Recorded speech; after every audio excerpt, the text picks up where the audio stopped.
Hello everyone, in this video I'll show you how to create a dash stroke in Photoshop step by step.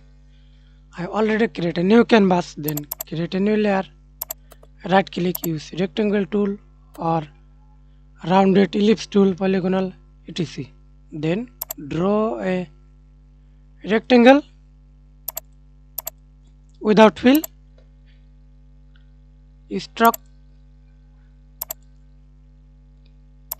dash, increase the stroke size, align,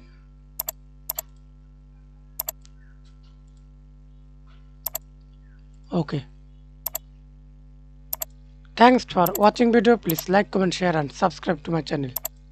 Apply the same process for another